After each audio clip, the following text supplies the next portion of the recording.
What up, guys? So where we left off was I made those pieces for the engine hump. And then this one was the new one that I made for the side piece. So what I did was I just used the sound deadening material on the outside, and then on the back side, I don't know, it's a heat barrier shield stuff. It's actually really thin. It's got sticky stuff on the back side. So I just laid that all on there, basically just to see how it was. So I'm pretty happy with it. The only thing that I'm never really happy with about the sound deadening stuff is like around the edges. It gets sticky, right? And then everywhere where you overlap it, it can have a chance of getting sticky as well. Now I've heard that you can put foil tape, like that HVAC tape, over the edges. I may do that. I just have to get some of the foil tape to do it. The other piece over here, boop. So I welded that onto it, and then I seam sealed all the edges to make sure that there's no, if I didn't hit it good enough, my typical thing. And then I just painted it flat black just for now, and the back side. So what I'm going to do is I'm going to go ahead and cover that with the sound deadening stuff, so that way that's taken care of. And I'll show you, I did figure out the inside door handle. I'm not happy with it at all, meaning the amount of springs that I need to return the inside door handle back, so it's not either one way or the other. You know what, let me just show you. So here we are. I got the new door handle cut down and then welded onto there, and it still works as it should. Now here's the inside. Now this is just a mess. Let's be honest. So this right here, I had to order a couple more of these little, little heim joints for right here. But the thing is that this door handle, I guess the old style door handles, has no spring return to it. So when you go to open it, it stays open. Now if you look over here, that's a lot of stuff that it's holding or having a spring back. So I have a spring on the inside, I have a spring on the outside, and then I have this big huge spring right here. So it works.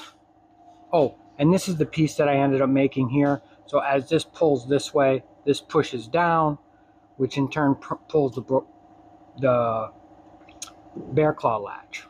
So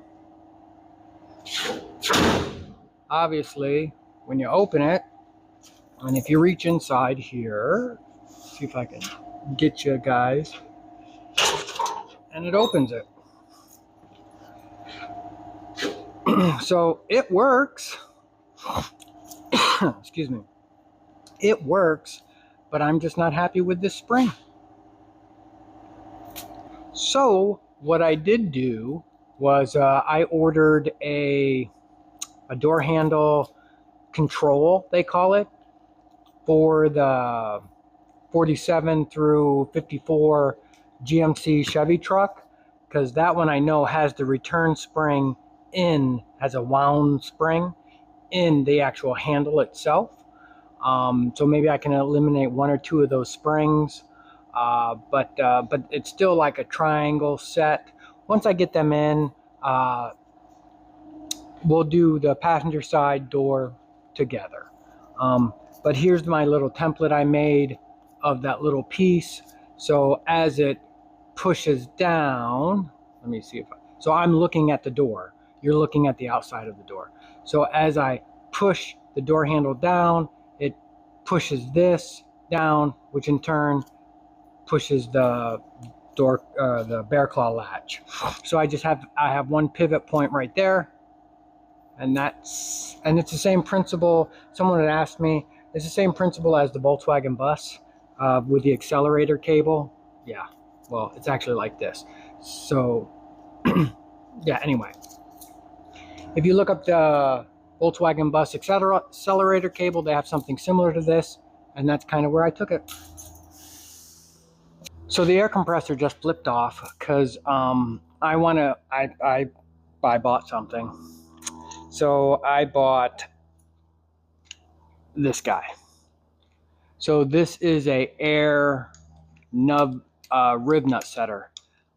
It was a couple bucks, but you know what? I'm using the rib nut so much, and I still have to do the whole side of the frame for the wiring harness to be able to button that up. I went ahead and got it. It came, it's SAE and metric, so I'm going to actually load up a rib nut right now, and I'm going to see if it'll actually work. So let's do this together. So this one is a 1/4 20. So I got to put those 1/4 20s in for that one piece along that rail. So let's swing you inside there and see how this works. So the reason why I got this, it's a lot more compact design. I put one in with the tool, and it's still not right. I've got to bang that out. So this one will actually fit in all the tight spots that I need it to be.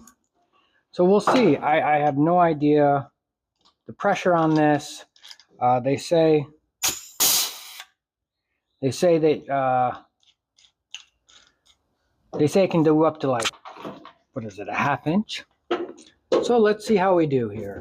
So we'll put that in. I have a feeling this is going to be a game changer for me.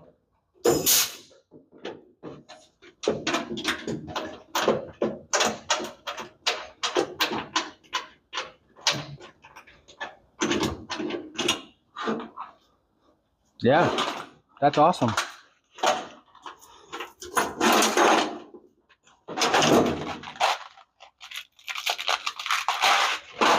I think I can turn it up a little bit.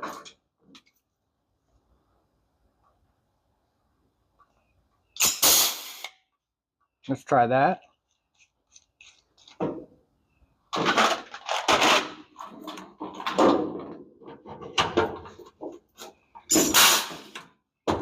Holy cow.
I like it.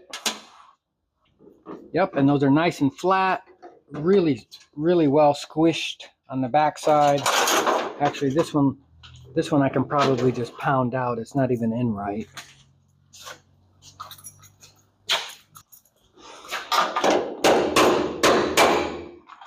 Yeah, see that? It just popped right out because I couldn't get the right arch or the right distance.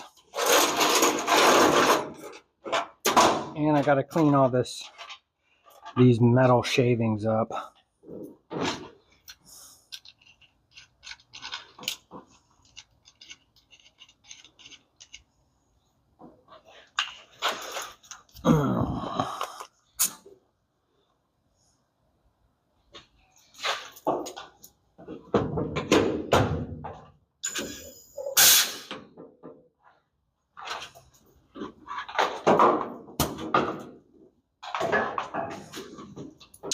I like it.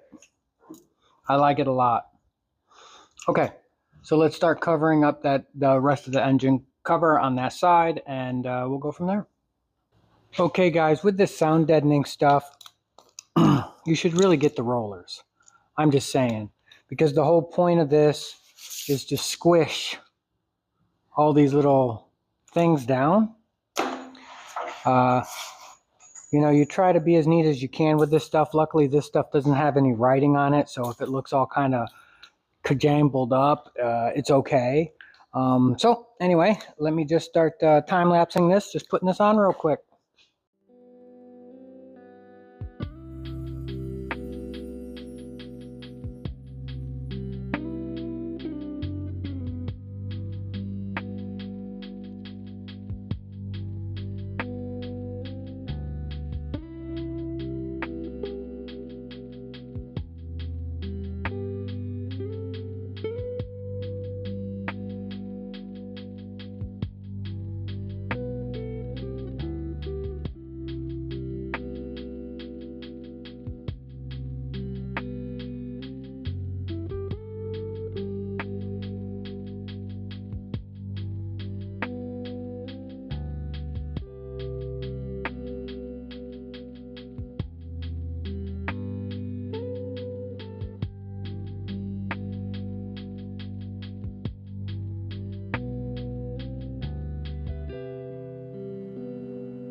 So there it is.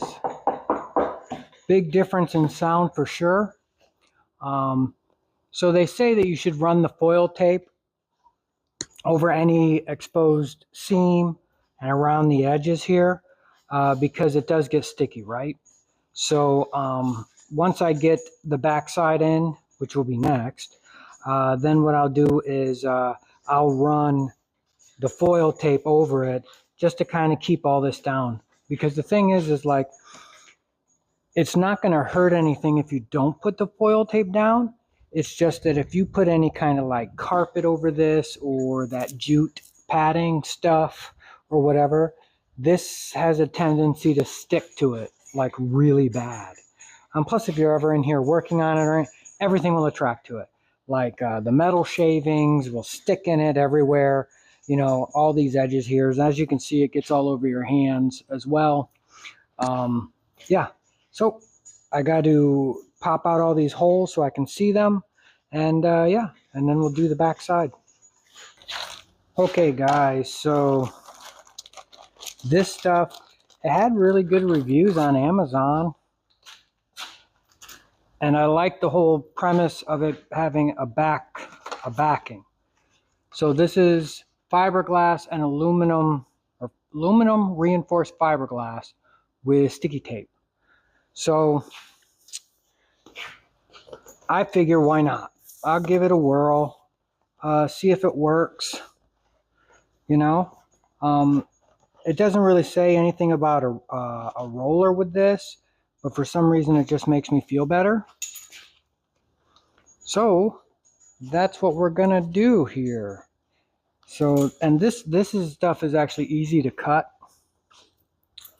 versus the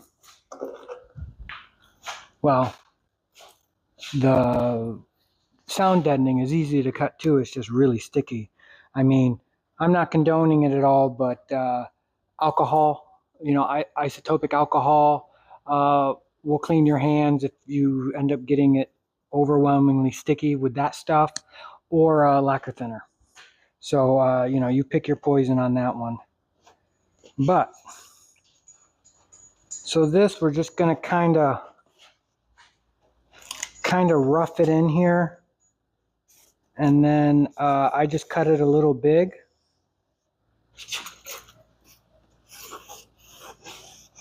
And then, yeah, that's kind of the shape. I'm hoping this works. Like I said, on Amazon, a lot of people reviewed it very good. So see, it's already got stickiness from the backer. It's about 100 degrees here in Florida. So this stuff gets sticky quick, meaning the sound deadening. I'm sure you can overlap this. It only comes in, well, what I found it in is 12 inches by 48 inch lengths. So let's lay this in there.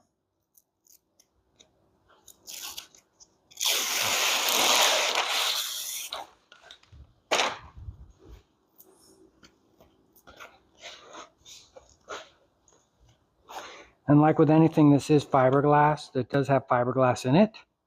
So just kind of be mindful of that.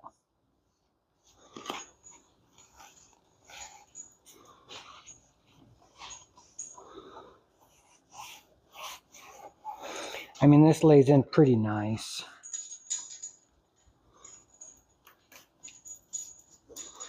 I'm going for as pretty as I can get it with these curves. But as long as it serves its purpose, I'm okay with it.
All right, guys. So I'm sure you could probably double this up.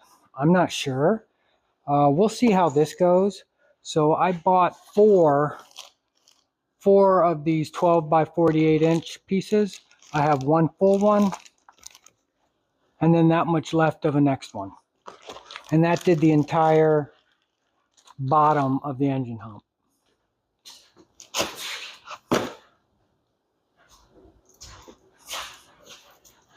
So I'll go with that all day long. And it's very quiet now versus what it was before.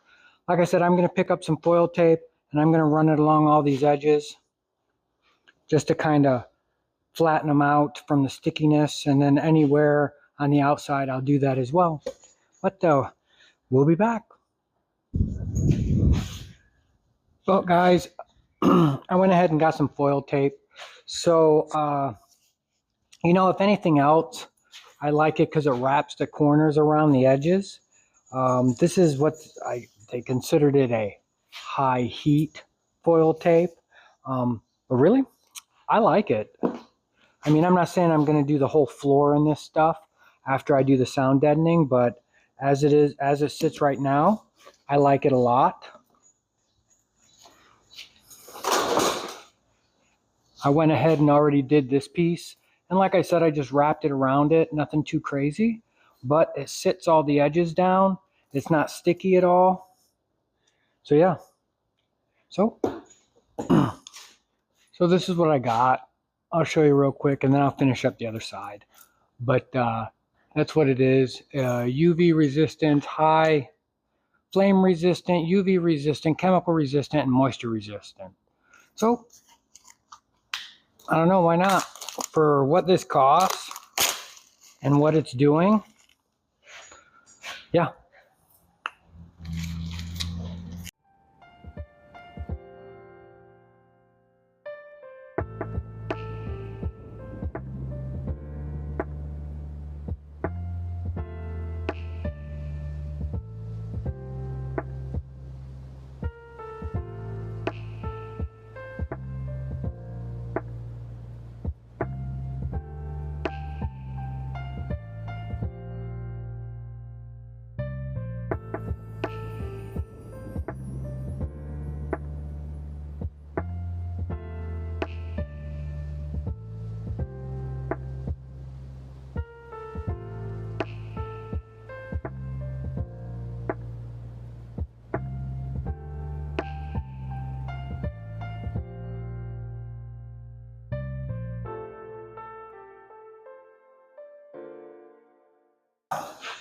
And there it is.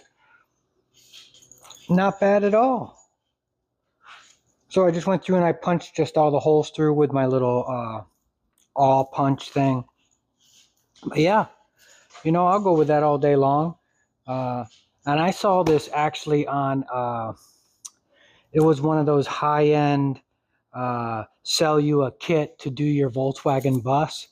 And, you know, for the extra foil tape to be added to your sound deadening package, it was like another $150. And when the guy was showing it, like the install video of it, he was saying to run this over all the seams, so you know, it wouldn't get sticky like I've been saying all over your hands. But you know what? If this and that piece right here, these guys, and this goes like that, I mean, I don't know. I think that's well worth it. Yep. All right. So to be honest, I'm not sure what I'm going to quite work on. So I'm just going to kind of sit here and figure out what would be next that I want to do, because there's a lot of things I want to do. So let me see here. I may just like clean up the whole inside here. Let me show you. You know, since I've got everything apart, I may just take this out, wire wheel the whole inside here, take my fuse panel out, and then coat that whole inside with my rust stuff. I want to drain the radiator because I've been running it without, you know, without coolant. It's just water to get whatever may be in the engine out of the block. You know, open it up, drain it, fill it back up with water, let it run a couple more times, just because it gives me peace of mind knowing that's all taken care of. But yeah. So let me figure out what I'm going to do here, and you know what? We'll be back. All right, guys, so I'm going to go around and start doing things that need to be done that aren't too exciting. Well, they are exciting, but so I'm going to go coat the rusty areas. Is it going to help? It'll help it slow down the rust, you know, ultimately, but without like sandblasting it and all that stuff, which I'm not going to do with this.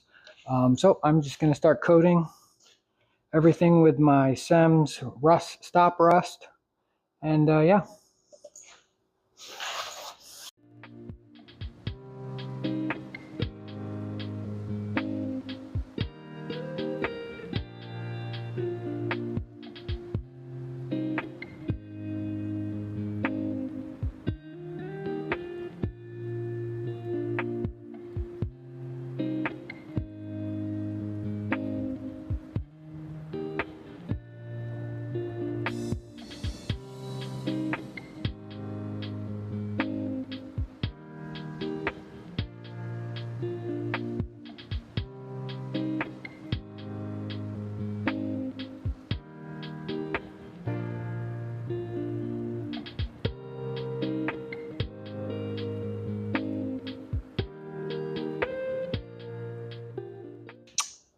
Okay guys, so the whole point of doing this is just on the inside.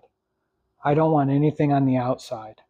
So when you look inside there, it's all blacked out. All you see is just the grill. That's kind of like my whole point of doing this.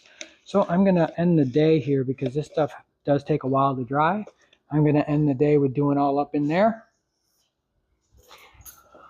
All up in here. I got to basically get in the cab and lay on my back and get all the upper cowl and all that stuff. So I'm going to end that for today. We'll be back tomorrow. Good morning, guys. So yesterday I finished up with coating all the rusty areas. So I popped the grill back on, or the grill shell back on, and it looks awesome. And I also painted all up inside there.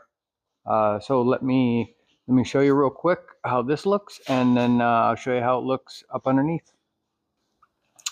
So from the front, obviously the grill bars will be in, but that looks way more better inside there, I feel, right? So let me pull this off, and then we'll show you up underneath. So as I was putting this on, I noticed that one of the pins that locks in, there's two pins that go down into a plate, and that's what holds the top part. And I believe this used to have a latch. I don't have that latch. I mean, I've got the piece that goes inside, but there's actually no latch there. That's why I popped these little guys in the bottom, right? So I actually had to, let me get this off.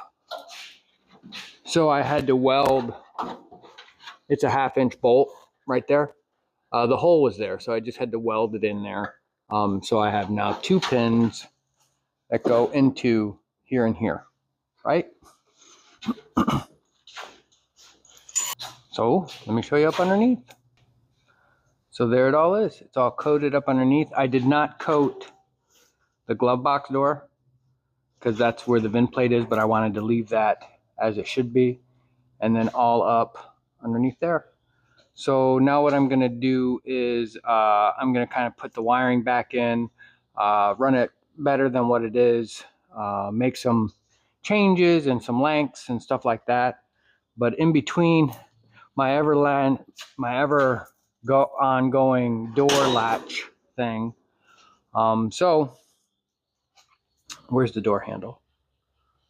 I seem to have misplaced my door handle. Okay, but anyway, so what I got here, I think this is going to be like a final design.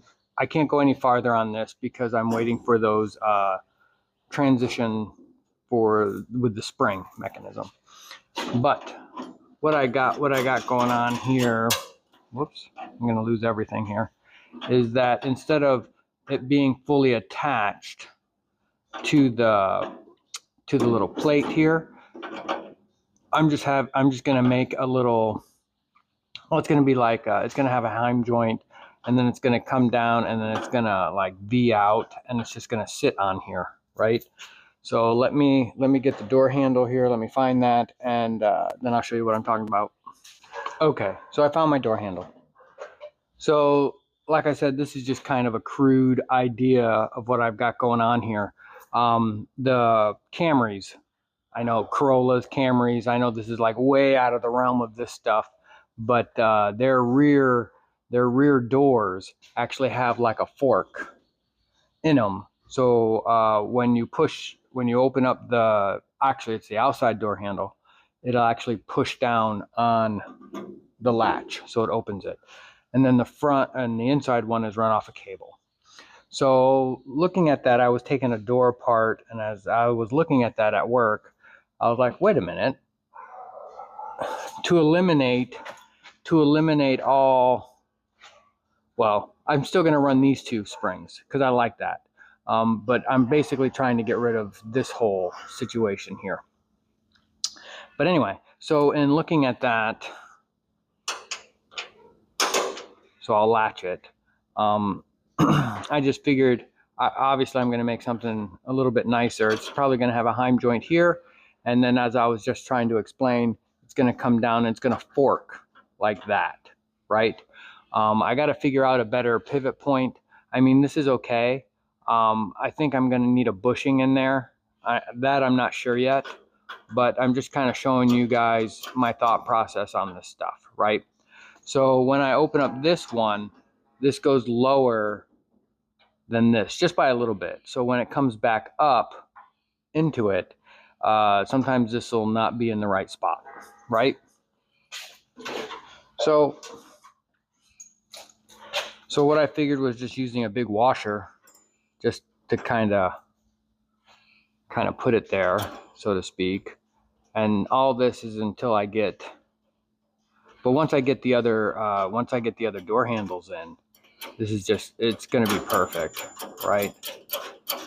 I can tighten all these down, and then I just have to worry about space enough on this side for the door panel to go on, which I'm okay with that. Like a little, like instead of just a flat panel, possibly have it so it steps up about maybe 3/4 of an inch, because I'll trim all these down so they're not all sticking out so far.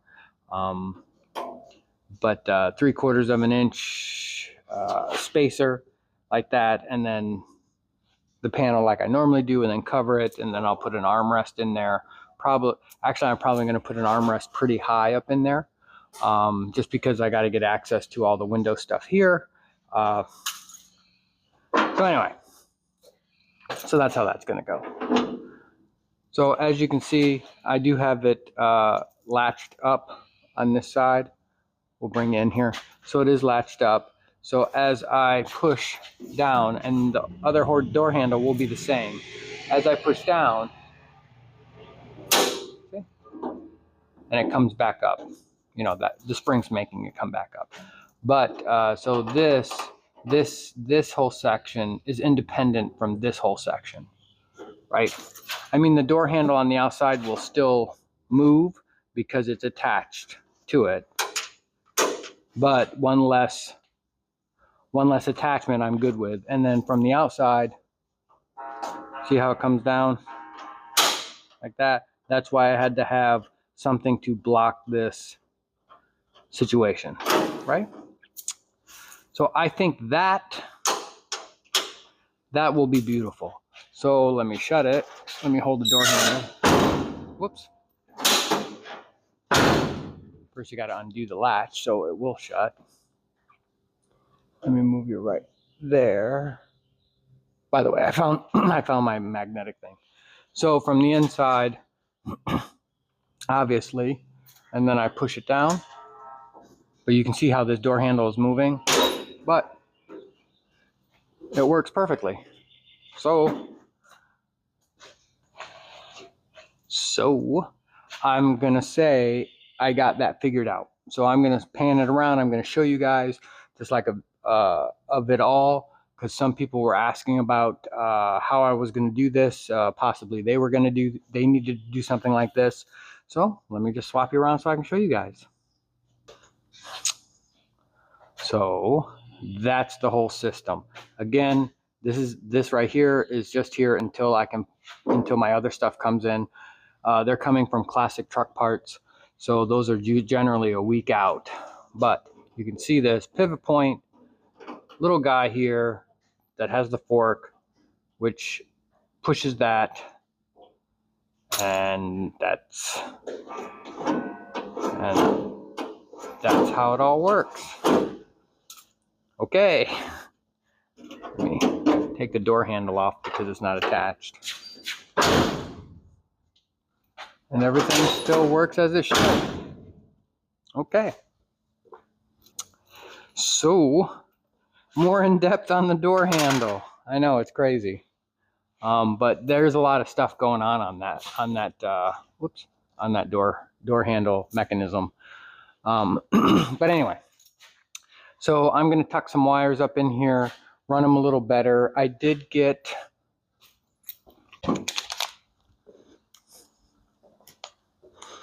so let me show you this real quick. So I did get these little magnetic, they're like magnetic tie wire strap things. If I can get the package open. So up underneath the dash, I have some wires that are running along the top piece here, the top cowl. Mostly the ones that are coming from the battery and stuff, starter solenoid. But these are like little magnetic dealios. And on the back side, they have a little place where you can slide in your tie wire, right? Or not tie wire.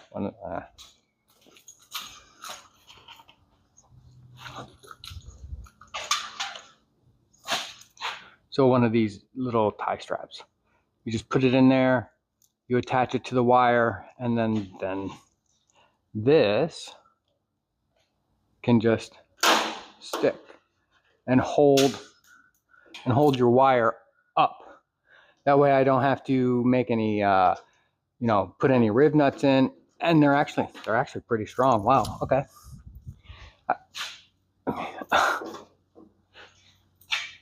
There we go. So they're actually pretty strong. So they'll hold what I need to hold up in there, right? So that's kind of explaining what I got going on. So what I'm going to do is I am going to, like I said, work on this wiring up underneath here a little bit. You've already seen me do the wiring, so I'm just going to knock that out real quick. I do want to, like I was saying yesterday, I want to drop the radiator. I actually want to drop the radiator down probably another ½ inch. Like I was saying, I want to move the radiator down about a ½ inch to an inch because the fan, last time I fired it up, I could hear just after a little bit, I just hear a tink, tink, tink. A little faster, it was more like a tink, tink, tink, tink, tink.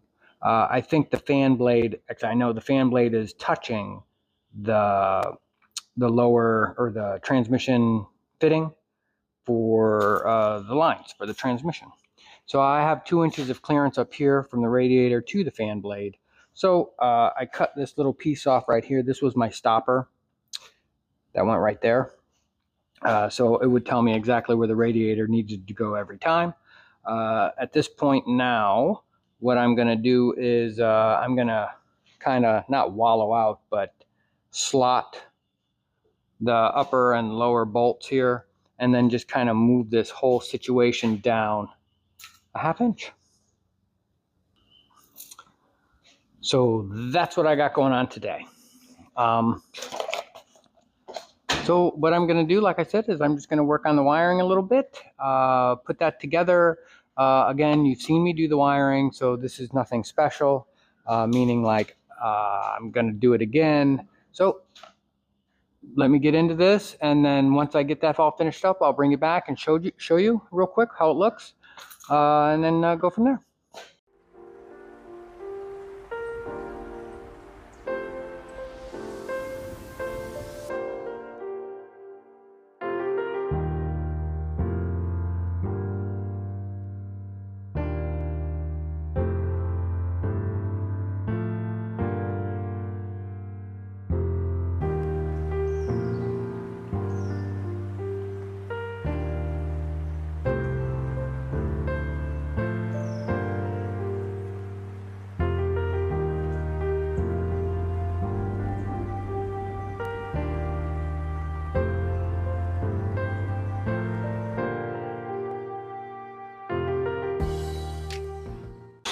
So while the radiator's out, I'm going to take advantage of the more room, and I'm going to start sound deadening this whole cowl piece.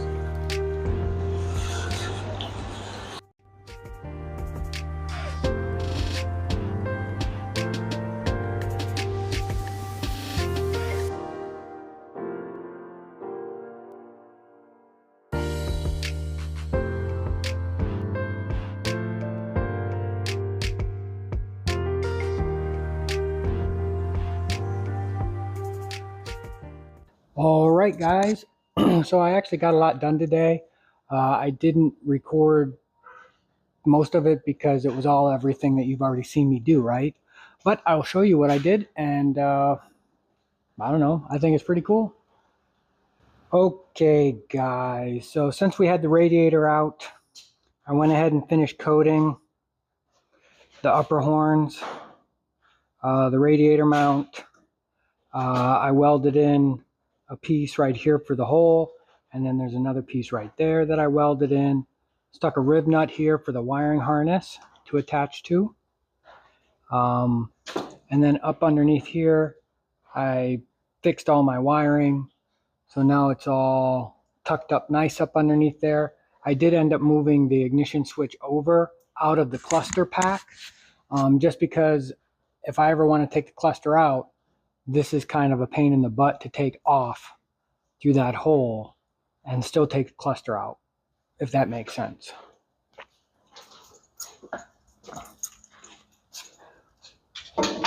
But I stuck it right there. So I like that position. It's perfect for what I want. And then in here, if I can show you guys, I did all the sound deadening up underneath here, up underneath the cowl on that side, and then all up on this side as well. And then there's a big view of the wiring harness all tucked up underneath there. Oh, and I got everything labeled, so that's the battery, and then that's for the fuel pump. This runs over from the ignition from here, goes to there.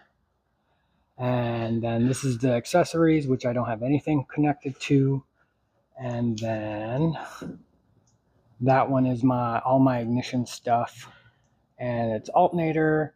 And then you can see, what does that say? HEI distributor. What is that?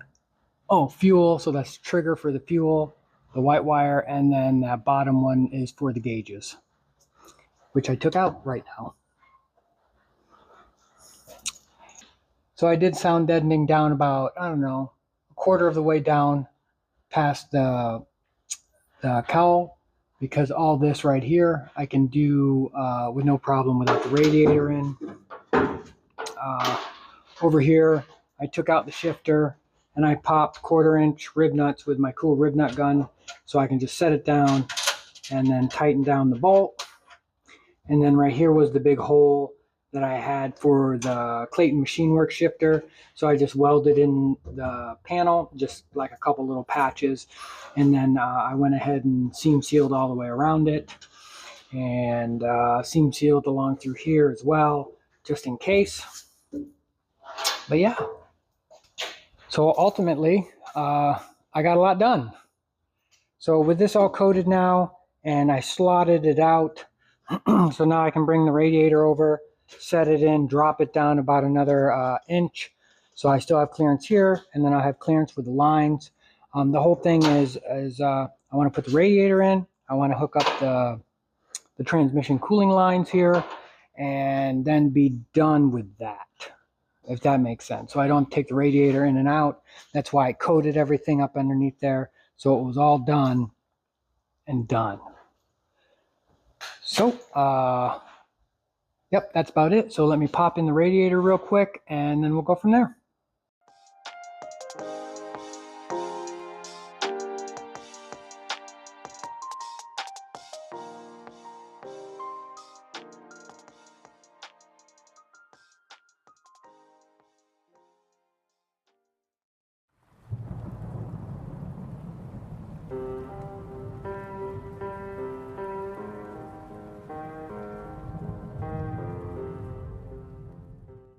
Well, there it is. I wanted to make sure that the shell still fit because since I lowered this down.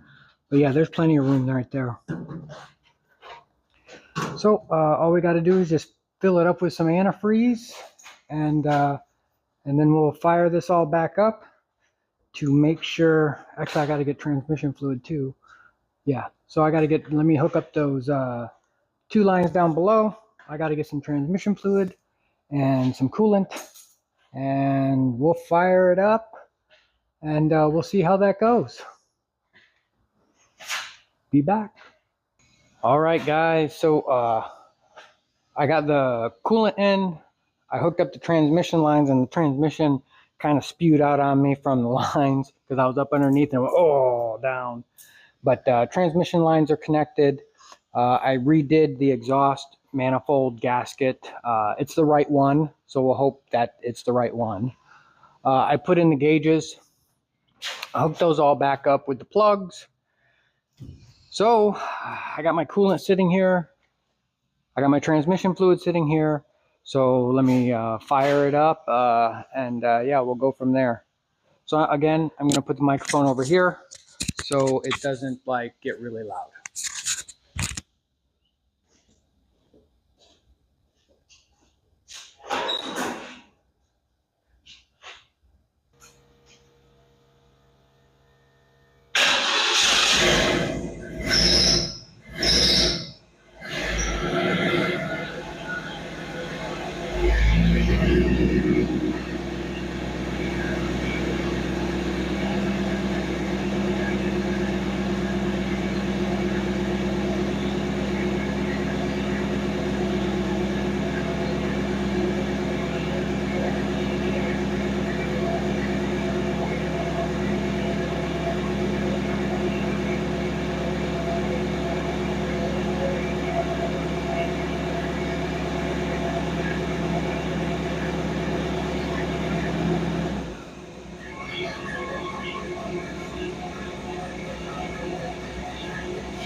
Well, it still works.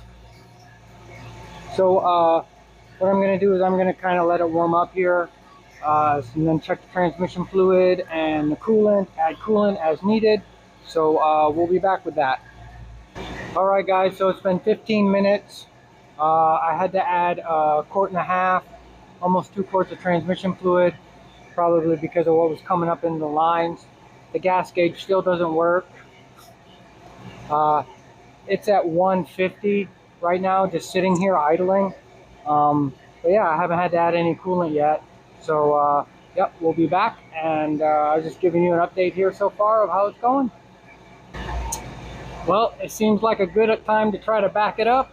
Let's see if it'll move on its own.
She moves.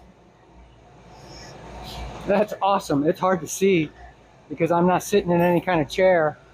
Yeah, let me shut it down, put a chair in it, and maybe back it out a little bit farther. And it's hot in there, like really hot.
Not bad. So, let me show you. And there it is. All out on its own.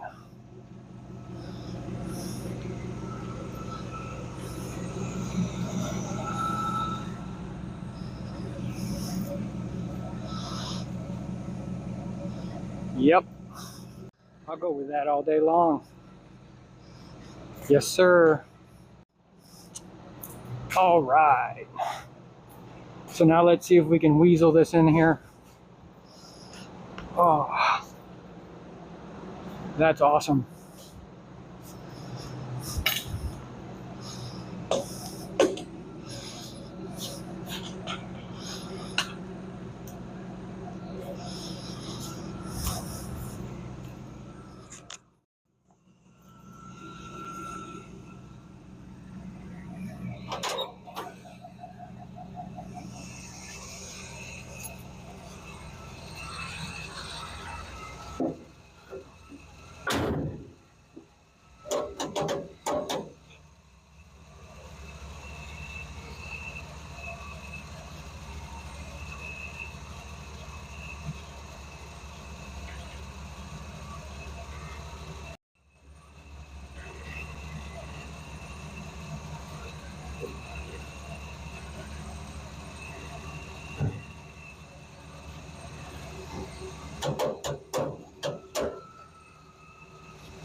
Awesome.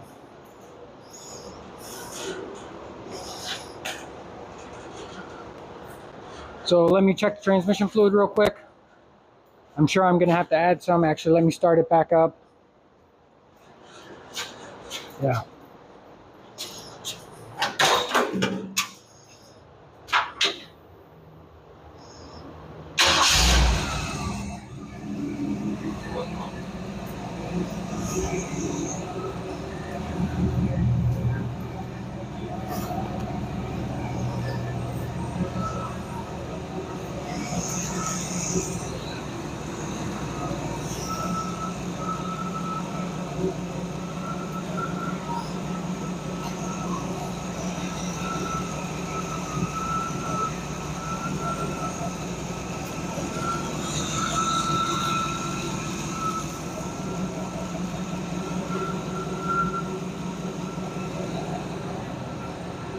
She's full.